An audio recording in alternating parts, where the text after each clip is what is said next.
शायद ऐसा काम वुमेन्स करती नहीं हैं, ये काम तो जेंट्स लोग करते हैं।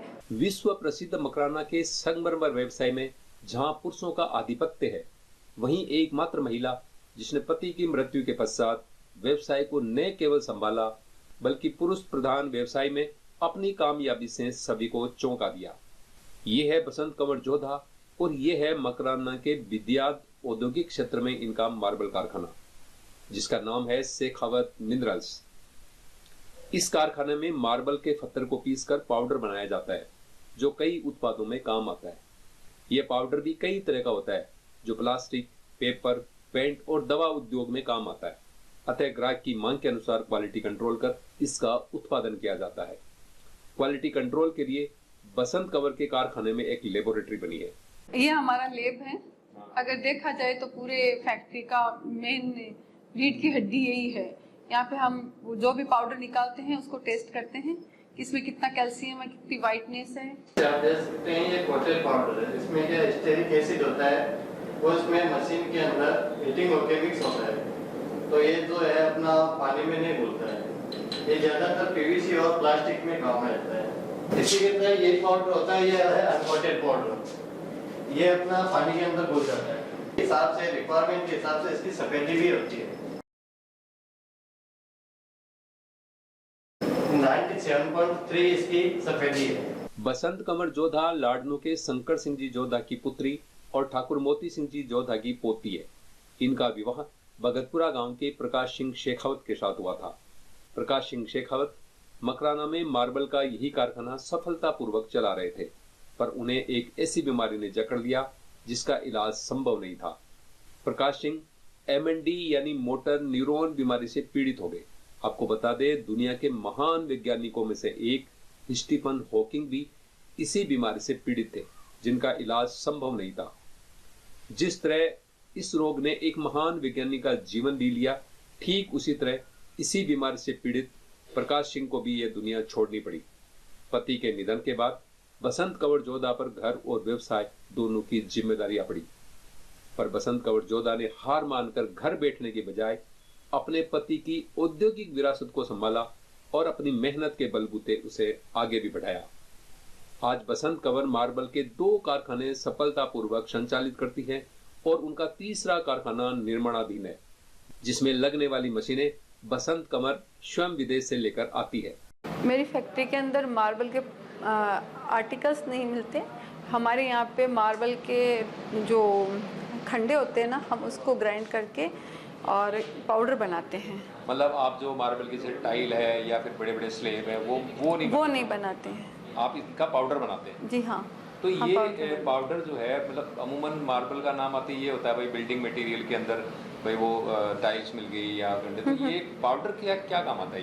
ये पाउडर मेन यूज होता है प्लास्टिक इंडस्ट्री में और पेपर इंडस्ट्री में और पेंट इंडस्ट्री में। तो 3-4 ये इंडस्ट्री? हाँ, फार्मेसी में जाते हैं। वहाँ पे क्या उपयोग क्या है एक तरह से इसका? As a filler. पत्थर का पाउडर है, तो हाँ, ये उपयोग एज ए फिलर है। As a filler. किसी भी चीज़ को जैसे कॉस्ट घटानी होती है और किसी चीज़ को बढ़ाना होता है तो फिर उसको मिक्स कर देते हैं। तो ये यहाँ इसकी जो मशीनरीज है, हाँ, तो पीछे आप चाइना भी गई थी, तो हाँ, क्या ये सारी अभी मशीनें जो चाइना की हैं या नहीं? मेरे पास में तो चाइना की भी है और इंडिया की भी है। चाइना की आजकल चलन चाइना का ज़्यादा है, क्योंकि उससे थोड़ा सा प्रोडक्शन ज़्यादा आता है, इसलिए लोग चाइना ज़्यादा लगा रहे हैं। पर यहाँ की मशीनों का भी कोई मुकाबला नहीं है। इंडिया की भी बॉल मिल आती है, इसमें बहुत अच्छी है। और मतलब इसकी पूरा इसका जो मार्केट है वो क्या पूरा इंडिया में है या इंडिया के बाहर भी इसका कोई मार्केट है? नहीं, सब जगह है मार्केट। तो इसका इंडिया में भी है, पूरे ऑल इंडिया में है। इसके लिए बाहर तो मस्कट है मेन। हमारे यहाँ पे कैल्साइट पाउडर होता है ये इंडिया के अंदर, और बाहर जैसे बढ़िया जॉर्डन, वियतनाम, मलेशिया सभी का आता है। तो बाहर से आपकी भी। सप्लाई कहाँ पर है? मेरी तो मेन गुजरात में, दिल्ली में या जोधपुर में, ऐसे मतलब लोकल में आपकी हाँ। सारी सप्लाई है। तो कितने यूनिट आपके हैं इस तरह की, कितनी फैक्ट्री है आपके पास में? मेरे पास में अभी 2 यूनिट है, तीसरा यूनिट मेरा लग रहा है। अच्छा, तीसरा यूनिट हाँ। आपका लग रहा है। हमारे समाज में, खासकर राजपूत समाज के अंदर ये मतलब लोगों के अंदर एक भ्रांति है कि राजपूत समाज बहुत रूढ़िवादी है, महिलाओं को काम नहीं करने देता। आप 3 फैक्ट्रियां संभाल रही है, तो क्या मतलब आपको इस तरह की कोई रूढ़िवादिता आपके बीच में आई है? नहीं नहीं, ऐसा कुछ भी नहीं है।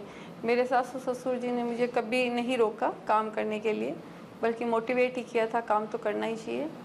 और अगर ऐसी रूढ़िवादी विचारधारा होती या ऐसी होता तो आज मैं घर पे बैठी रहती, मेरे बच्चों को पालना मुश्किल होता मेरे लिए। तो ऐसा मेरे को तो कहीं नहीं नज़र आया। तो आपको इस फील्ड के अंदर जो मतलब ये काम बताने का या फील्ड में लाने का सारा क्रेडिट आप किसे देंगे? मेरे हस्बैंड को। हाँ हाँ। मैं उनके साथ में शुरू से रहती थी, पर हम कभी अपना इंडस्ट्रियल एरिया छोड़ के नहीं गए थे। बच्चे हमारे बाहर पढ़ते थे, तो मेरा मेन यही रहता था। हम दोनों बहुत बातें करते थे, पर बातें हमारी होती ज़्यादा इंडस्ट्री को लेके थी। तो मैं इंटरेस्ट लेती थी, थोड़ा लेती थी। वो बहुत बार मुझे फैक्ट्री बुलाते थे, मैं फैक्ट्री भी नहीं आती थी। पर जब वो बीमार हो गए ना, तब हम पूरा संभालिए। नहीं तो जब वो बीमार हुए तो फिर उनको लगा कि भाई अब मैं नहीं रहूँगा, तो उन्होंने फिर आपकी इन्वॉल्वेशन बढ़ा दिया? हाँ, तब उन्होंने ये नहीं कहा। उन्होंने कहा देख लो, तुम्हें जो करना है उचित लगता है वैसे करो। तो मैंने सोचा कि ये इसके अलावा और कोई ऑप्शन नहीं है, तो फिर हमने ये फैक्ट्री संभाली और तब से हम चला रहे हैं। आप सामाजिक कार्यों से भी जुड़ी हुई हैं, तो हाँ। क्या मतलब किस टाइप के सामाजिक कार्यों से आपकी ज़्यादा रुचि है या इन्वॉल्व हैं? मेरा ज़्यादा तो अपने गांव से है। मेरा जिस गांव में मैं रहती हूँ, बिदियात गांव में, तो वहीं से ज़्यादा काम करने का रहता है। जैसे कोई भी हो, जैसे गायों का काम हो या कोई स्कूल में बच्चों का हो या गरीब इंसानों का, किसी का भी हो काम। उनकी हेल्प करते हाँ, उनकी हेल्प करते रहते हैं। हाँ। अच्छा, अब हमारे जो राजपूत समाज के अंदर, जैसे मैंने आपको बताया कि रूढ़िवादी की बातें ज़्यादा चल रही है, तो हमारे समाज की जो महिलाएं हैं उनको आप क्या संदेश देना चाहेंगे? नहीं, मैं अपने समाज की महिलाओं के लिए और सब समाज की महिलाओं के लिए एक ही संदेश देना चाहती हूँ कि अपना काम तो काम होता है, और काम के पीछे कोई कारण नहीं होता है। कारण तो वो फिर आपको खुद का ही होता है कि मैं ये कर लेती, लेकिन उसने मुझे रोका इसलिए मैंने ये नहीं किया। ये सिर्फ तो बातें होती है। काम कोई समाज हो, कभी कोई रोकता नहीं है काम करने वालों को। तो मैं इस इंडस्ट्रियल एरिया में अकेली लेडीज़ काम करती हूँ, लेकिन मुझे कतई ये लगता नहीं है कि मैं यहाँ पर अकेले। यहाँ के लोग इतने कोऑपरेटिव नेचर के, बहुत ही ज़्यादा कोऑपरेट करते हैं मेरे को। और शायद ये ऐसा काम वुमेंस करती नहीं हैं, ये काम तो जेंट्स लोग करते हैं। और मेरे हिसाब से तो एक ऑनर लेडी के हिसाब से मैं अकेली कर रही हूँ, तो राजस्थान में मैं अकेली होंगी ये काम करने वाली। तो ये थी बसंत कंवर जोधा की कामयाबी की कहानी। यदि आपके पास भी किसी संघर्षशील महिला की कहानी है तो हमें कमेंट बॉक्स में बताएं। अगले वीडियो में हम इसी तरह की नई जानकारी लेकर फिर उपस्थित होंगे। तब तक बने रहे शौर्य गर्जना के साथ। धन्यवाद। जय हिंद।